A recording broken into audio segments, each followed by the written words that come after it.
The days of trying to figure out where you're going for spring break, hopefully, is over for the rest of my life of playing basketball. So it's good to be here. Going into the season, we understood what success is, and it's winning a national championship. And obviously, you can't do that if you're not in this tournament. So for us to be here, gives us another opportunity to win a national championship, and that's our goal going into every year. And coming into this season with a very young team, and pretty much I'm returning two players to our roster. We still had high expectations, and the expectations are to be here and to be able to compete for a championship. So we're very grateful and thankful to be here and having an opportunity to compete. Obviously, we know we have a great opponent in front of us. That 8-9 game is always an even matchup game, and it's a very tough game. We got a very tough opponent who's had some success and has some players that score 20, 18 points a game. So we understand what the task is in front of us. But that's why you're here, man, to play the best and to compete. So we're very excited, man, to be here. Being in Starkville has been fantastic. They've been a gracious host, and everything is first class here. So everything is set up for us to have a good sold out. So everything is set up for us to have a great round of games here. So we're excited to be here. You referenced the new pieces on this year's team. What was the challenge? What was the issue that you and your coaches faced in trying to incorporate so many new faces into your style of play? Just trying to pretty much define roles, trying to get a level of intensity that we wanted, work ethic. That's the biggest thing when you're trying to blend new talent and you're getting new talent is your expectations, because I think a lot of people make these low hanging fruit goals that you can reach, and we don't do that. If my dreams scare me, they really do, and we talk about winning national championships. And if your dreams don't scare you and you're not having these goals that are lofty, then you're cheating yourself. So we never let our kids cheat themselves by thinking a successful season is just being here, or a successful season is just winning 10 games in the conference. And so we talk about winning national championships, and it's funny because every media day when they ask you, what are your goals? And I say to go undefeated and win a national championship. And what should you say? I want to lose 9 games? No, you want to win them all, and that's what we talk about, is just winning national championships, and and playing up to a different level. I always enjoy getting your perspective on the state of the program because, it's easy to get lost in day games, ACC games, non-conference games, but this is your 6th straight tournament, and you just said, your dream was scare you, and I'm sure you expected to be in 10 straight and winning 10 straight championships, but can you take a step back, sort of assess what you've built, where you've been, and truly where you think you're going to be? Well, it's great that I think we've established a culture of having players that can get us to a level. And don't get me wrong, I understand where we are, and I understand where we've been, and to be at a level to where you're going to the NCAA tournament every year. That's our standard. That's our goal, to be in this tournament, to have a chance to win a championship. And it's all about our players. We have players that buy in to what we're telling them. We have players that play really hard. We recruit to our system, and my staff they're tremendous. They really try to enhance what we do. I think you can get to a lot of programs to where your staff come in and they try to change what you do. The staff that I have, they try to enhance what we do, and it makes us better. And I'm very proud of where our program is, and to be 2 years removed from a championship game is it validates what we're doing. So we understand that we're going in the right direction. So when you say your dream scare you, you mean in a good way, like? There's no question. Yeah. I want to win a championship every year that I coach, and that's what makes me. That's what drives me. That's why I get up early in the morning, so I can get working, because that's the only goal, is to win championships. Come over here on the right to Danny. But you mentioned 8-9 matchup is pretty evenly matched sometimes. What do you think the difference could be in your game tomorrow? Well, it's going to be a contrast of styles. We understand that. We want to play fast. We want to press and run.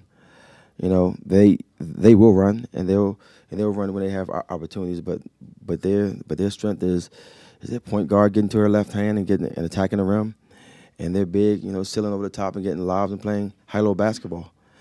And we're the opposite. We want to play fast, shoot threes in transition, and press. So it's going to be a contrast of styles, and I think that's going to be be the difference. And they're a very, very good team. They do a good job, and it's going to be a good game.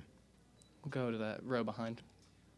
Just looking at your stats, obviously y'all shoot a ton of three-pointers and everything. I think it's more than 50% of your shots. Is that sort of, what's your philosophy with the three? Is that about what you want to do each game, about after shots from three, or is there a specific number in mind?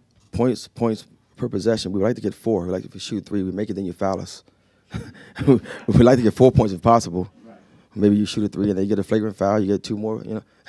I want to get as many points as we can per possession. That's the object of the game is to score as many points as you can. And we're big on points per possession. A lot of times it's not about our percentages; it's about our points per possession. And we recruited to a style where we have shooters that can make shots. And so we look for the 3-point shot, but we definitely have players inside now that can score the ball. So we're starting to get more balanced, but we just all about points per possession. Go in the middle. How was Tiana fit into that style? Very, very well. She's a willing passer, and I think that's what you have to have as a point guard in this system. When you're playing fast and you have a ton of possessions, your point guard has to be a willing passer. And I always make the analogy between Tiana and Lex from last year. Lex was a very explosive scorer. Tiana is a very explosive passer. She really is. She really passes the ball well, and she finds her teammates, and she finds them when they can catch it and shoot it, and that's what makes her good for us. We'll go to the back. Hey, Coach, just speaking of Tiana and the Oklahoma State connection there, why are you obviously happy that she is playing for you guys rather than against you guys? Well, because she leads us in points and assists. That's the main reason. Tiana is. I tell people, and it's the truth. I mean, she saved our season.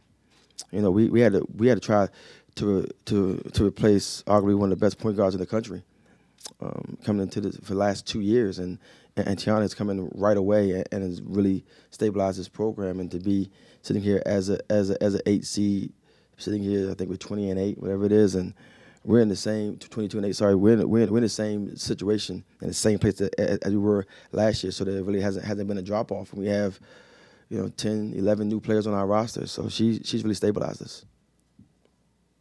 Just kind of going off that too, just from Hutchinson, I'm just trying to understand with her recruiting process, how someone from a community college like that was getting looks from not only you guys, but schools like Oklahoma State and these, big conferences.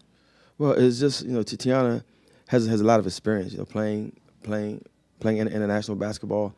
She's played against top competition. And you try and your point guard, you want your point guard to have great confidence, and you want her to be unwavering in what she can do on the court. And obviously playing in those situations and playing against top competition, that you know that she's able to compete at this level. And I think that's really was the biggest thing for us, is that we knew she had a lot of experience, and losing Lex, we knew we had to get somebody coming with experience, and that's why we really recruited her hard, and glad she's here. Go ahead in the middle. Coach, what'd you learn from recruiting? Everything about this level. Wow, you're gonna make me emotional here, man. You can't do that, man. Coach is the reason why I'm here. Going to Alabama with him, you learn how to run and how to be in a BCS program. And Coach he was fantastic in the way he ran his office, to the way he ran the culture of his team, his offense, his defense, and I've taken so much from him. And I remember when I first got there, he told me, he said, one day you're gonna be a coach's level. You're like, okay, Coach, and you kind of brush it off. And to be sitting here, I know that a lot of what I do is a lot of what he did. He played fast, and he was a very, very good defensive coach. And a lot of things that I do, I can just hear his voice saying, "Son, don't do it." I can always hear his voice, "Son, don't do it." And after he said that, you didn't have to hear much more of that. It just what it was. And I trust Coach with my basketball career, and he's been fantastic. I can ramble on for this ball all day for Coach Moody, but he's a great mentor, he's a great friend. And I just texted with him yesterday, and he says the same thing all the time. You're gonna win it, and he gives me a lot of confidence. Love that man. He's a good guy.